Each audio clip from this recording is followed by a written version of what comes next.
The movie begins in a lab where an egg yolk is injected with a strange green liquid. In an instant, a perfect copy of the yolk appears. Meanwhile, in Hollywood, famous actress Elizabeth gets her star on the Walk of Fame. At first, many fans celebrate her, but over time, fewer people care. The star gets cracked and no one fixes it. As Elizabeth gets older, she has trouble finding work and ends up hosting a fitness show.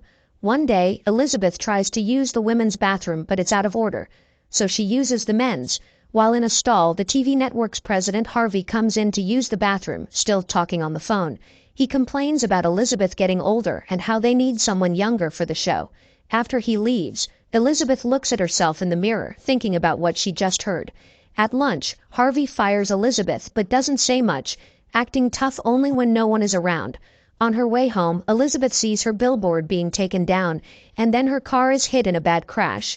At the hospital, the doctor tells her she's perfectly fine with no injuries. He notices it's her birthday and wishes her well, which makes her start to cry.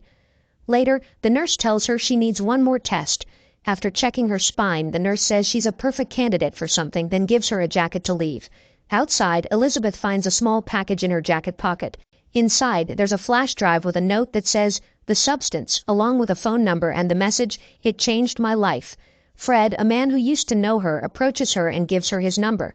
At home, Elizabeth watches the flash drive and sees an ad for something called The Substance. It promises that people can switch between their younger and older selves every 7 days, living as a better version of themselves. Elizabeth thinks it's a scam and throws the flash drive away. That night, she drinks too much at a bar, but soon feels sick and realizes that she can't drink like she used to. Angry, she throws a snow globe at a picture of her younger self. She then takes the flash drive out of the trash and calls the number on it. A mysterious voice answers, asks for her address, and tells her where to go. The next day, Elizabeth is upset when she sees an ad looking for a new actress to take her place. She throws the newspaper away. Then she finds a black envelope in her mail with a card that says 503 on it. Following the instructions, she goes to a dark alley and uses the card to open a door that leads to a dim corridor. She eventually finds a room with boxes and opens the one marked with her number, finding a cardboard box inside. There's an activator, a stabilizer, a switch, and special food. The instructions explain that she must activate it only once, stabilize every day, change bodies every 7 days without exception, and remember she's one. After taking a look at her body in the bathroom, Elizabeth injects herself with the green liquid. For a few seconds nothing happens, until suddenly Elizabeth feels great pain and collapses on the floor. Her body writhes for a while as her pupils duplicate and moving bulges appear on her back. Suddenly, a giant slit opens on her body, and an entire human being comes out. Checking in the mirror, Elizabeth realizes she's now inside a much younger body. When she takes a closer look, she sees the original green eyes hiding behind her new blue ones. After throwing up some of the green liquid, the new body closes the slit in the old body and injects it with the special food packs. The following morning, the new Elizabeth hears a screeching noise and notices her nose is bleeding, reminding her she must stabilize every day. Using the kit from the box, she takes spine fluid from the old body and injects it into the new one, which immediately stops the bleeding and eliminates the noise. Afterward, the new body buys some nice clothes and goes to the audition, introducing herself as Sue. Harvey is very impressed and immediately hires her, but Sue will only accept under one condition. She can work every other week because she must take care of her sick mother. Desperate to have her beauty on his channel, Harvey agrees. During the following week, Sue enjoys being the center of attention again, and soon there's a new billboard with her face on it. She makes sure to stabilize every day, although she never moves Elizabeth's body from the bathroom floor. At the end of the week, Sue uses the change kit to connect both bodies, and a blood exchange ensues. Sue soon passes out and Elizabeth is active again, immediately feeling the pain in her back from the scar. She goes to the station and Harvey gives her a box with her things, barely saying goodbye. Her week as Elizabeth is incredibly dull and boring, and she can't wait to be Sue again. Every day, she makes sure to stabilize the body, and another black envelope arrives when the refill kit is ready for pickup, which means another visit to the shady alley. When Sue returns the next week, she looks for a hollow wall in the bathroom and starts breaking it down, intending to build a hideout for the other body. She spends several hours working, and a neighbor comes to the apartment to complain about the noise. However, he instantly calms down when he sees Sue. She tells him Elizabeth moved out and closes the door on his face when he tries flirting with her. Once the secret room is ready, Sue hides Elizabeth and her big poster inside. Now Sue can start her new life for real. She hosts her show on TV, and everyone adores her thanks to her amazing body, which she doesn't hesitate to show off. At night she goes partying with other young people, and even brings a guy home for some fun. However, their fun is interrupted when Sue starts hearing the screeching noise, and her nose bleeds, signaling that her time is up. She runs to the bathroom and opens the secret room to find Elizabeth's body writhing as it finishes the last food bag. Desperate to go back to the guy, Sue breaks the rules. Instead of changing bodies, she recycles a stabilizer tube and extracts more fluid from Elizabeth to inject into her body. As soon as she feels better, she returns to her guest and they have a naughty night together. When the zipper on Sue's clothes is opened, a bunch of organs and blood spill out of her body. However, this is just a dream that wakes Sue in the middle of the night and she finishes the body exchange. Elizabeth wakes up in the morning to discover the mess Sue left in the apartment, and a note from the man which says he'll come back later for his bike. At that moment, Elizabeth is horrified to discover that the extra hours she spent as Sue have consequences, and now part of her hand looks very old. She runs to wash it off, but nothing happens. Then Elizabeth calls the number from the flash drive, but the mysterious voice tells her there's no fixing this. When Elizabeth tries to blame Sue for it, the voice reminds her that Sue isn't a separate person. Afterward, Elizabeth cleans the apartment while watching TV and sees Sue on the show. The beauty of the young body irritates her, and she ends up turning it off. Then, the neighbor knocks on her door again and tries to ask her out, but Elizabeth never answers him. That afternoon, Elizabeth goes to the alley for her refill box and hears a noise that suspiciously sounds like the word Sue. Terrified, she immediately runs away with her box. Elizabeth ends up entering a diner and keeps her bad hand hidden in a glove. Suddenly, an old man says that 7 days feel like a long time, and Elizabeth notices he has the same birthmark on his arm as the nurse who gave her the flash drive. He winks at her and accidentally drops his wallet, which contains a card with the number 207. This confirms that the nurse was this man's young body, created by the substance. He starts sharing his experience. It becomes very lonely to simply be alive, and each time it gets harder to remember that the old body deserves to exist and matters too. When he asks her if the young body has started eating away at her, Elizabeth runs away in fear. Outside her apartment, she bumps into the guy from last night who came for his bike. He yells at her before leaving, which is another reminder of how people perceive her in this body. Needing to feel better about herself, Elizabeth decides to call Fred and agrees to a date. She puts on her best clothes, but when it comes to makeup, she copies Sue's style. On her way out, she sees the billboard with Sue's picture, and it makes her feel bad about her body again. Elizabeth grabs some accessories and fixes her makeup to have a style that matches her age. However, when she tries to leave again, the sight of the billboard continues to haunt her. Once again, she goes to the bathroom and has a breakdown as she messes with her makeup and hair. In the end, she doesn't go on the date and ignores all the texts Fred sends her. The following week, while Sue is recording her show, she freaks out when she feels a bulge appearing on her rear. However, when she checks, there's nothing there. The team plays the recording on the big screen to check what happened, and Sue feels incredibly exposed, so she puts on a robe and rushes to her dressing room. Seeing the bulge again, she starts pushing it through her body until it gets to her stomach. Then she reaches inside through her belly button to pull out the bulge, which turns out to be a chicken leg. The next time she wakes up after the exchange, Sue finds the food leftovers left by Elizabeth, who has been eating a lot to deal with her depression. A furious Sue calls the number to complain, explaining that she barely has any time to enjoy herself because of work while Elizabeth spends her days eating and watching TV.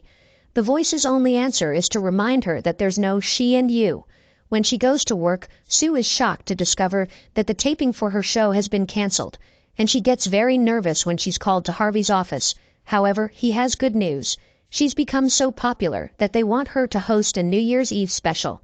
Obviously, Sue accepts and goes home to take more liquid from Elizabeth's spine, claiming she can't miss this opportunity. Her career is going so well that Sue continues to do this for several days.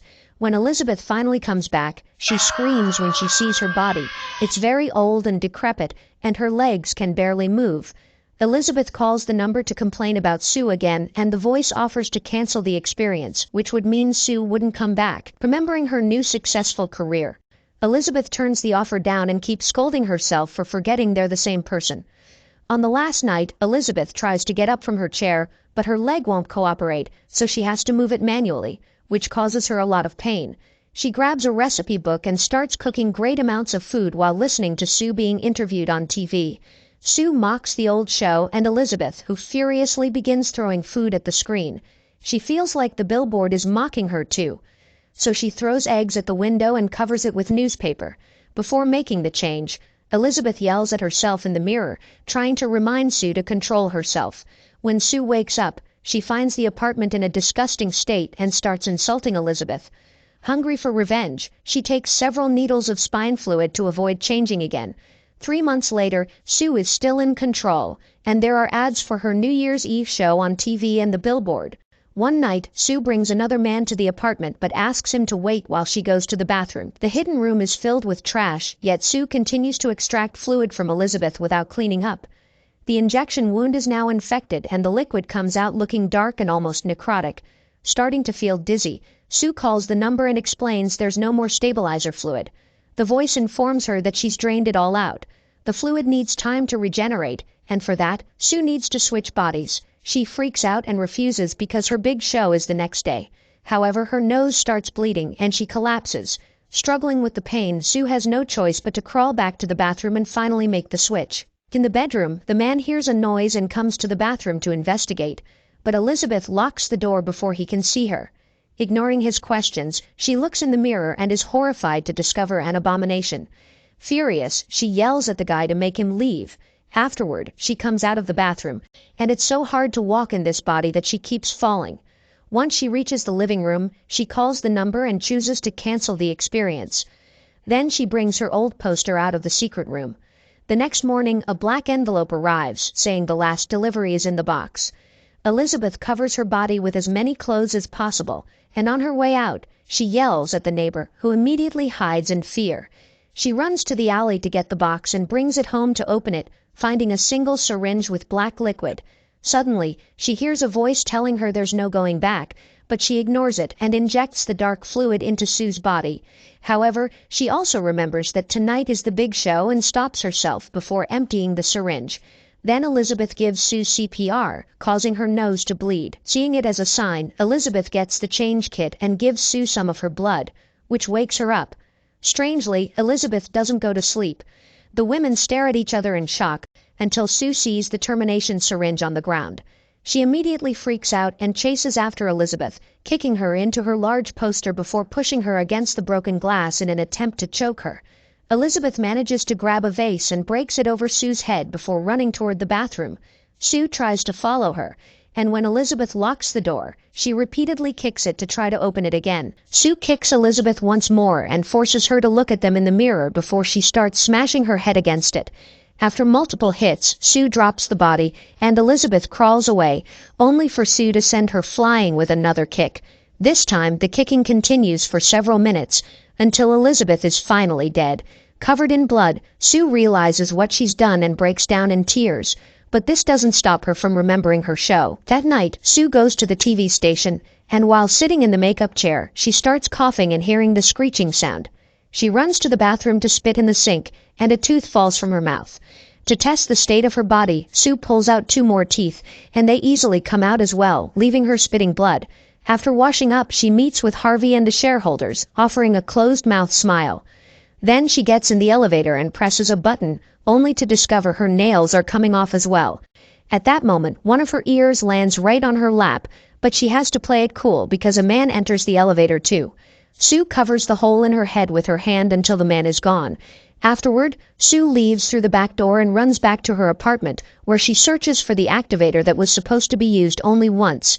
Hoping she can make a new, beautiful body, she injects herself with the green liquid and falls to the floor in pain as her back splits open. Once the process is done, Sue checks her new body in the mirror and is horrified to discover a disgusting, deformed creature with Elizabeth's face on the back.